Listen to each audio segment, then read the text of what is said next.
today I'm going to talk about what a group of Catholic nuns have in common with a group of gangs in Latin America. Sister Irene came to see me one day, and she came in with the PowerPoint, and she was sort of had this great long PowerPoint she was going to do, and she opened up the PowerPoint and she said, do you realize there are sort of 700,000 nuns around the world embedded in some of the world's poorest communities, and they want to do good, but they need some help to do it. And I said, you can stop the presentation. We're on board with you. We want to help. Right? So that's the sort of moment that I met Sister Irene. Yeah. Now, then the next question is, okay, so what should we do? And the sister, actually, I think I can hear her laughing. The sister's listening in. We're going to bring the other sister in a moment. But I said, well, what can we do? And then she said, well, there is actually a group of sisters right now that are working on this gang violence in El Salvador. And we could actually start by helping them. And so we said that would be awesome. And so I went down there with Sister Irene, and our goal was to help these sisters do something to address the gang violence or the impact of the gang violence on families in those countries. Okay. Now, I want you to sort of picture something. When we got to El Salvador, it's a little bit like this. This is the way I think to picture it. There's this violence in Latin America that's driving this movement of people that's sitting on the border that we see in this news. So then you ask the question, well, what's ground zero of this, right? What's the country most driving this? And the answer is El Salvador.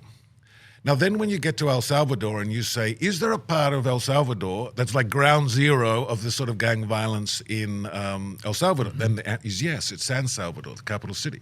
So then you go there and you ask the question, is there a place, where's ground zero of all of this? You like to seem to find the worst possible place we're trying to find that, right? So we go, where's the ground zero of violence in everybody, it's a place called Apopa. Yep. A-P-O-P-O, Apopa.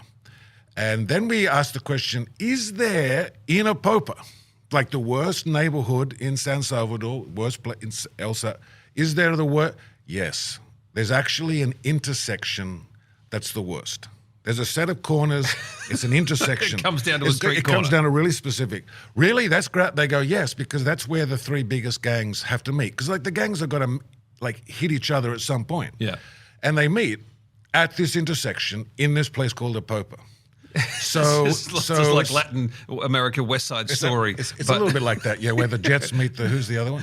Whatever, yeah. It's that like that, but they're three. But Quentin Tarantino. And so Sister Irene is like, so these three gangs, this is on this street corner, but here's the good news. Because the question then is, who's on the other corner? Right? If you imagine this intersection and there are gangs on three corners, well, there's one corner left. Yeah. Right? So who, by the way, who would be crazy enough? Yeah. To be on this other corner. Yep. And so we went out there to find her. She said, I'm going to take you out there. I'm going to show you who's on that corner, right? Because she tells me this, there are 700,000 nuns. They're these amazing people. They're in these sort of poorest places on earth. They want to do good. And then I'm like, well, okay, so show me. Let's go. And so she's like, I'm going to like hold my beer, right? I'm going to show you. Yeah. Yep. So we go to the place like this, the craziest intersection in the world. Yep. And we go there, and guess who is on the other corner? It's these three nuns. Right. Right, and these three nuns are running this youth center. It's literally on the corner. I'm not talking about 2 or 3 houses back. I'm talking about they're the one that's on the other corner, right at this intersection of all of this. There are these Catholic nuns that are reaching out to those communities and doing good.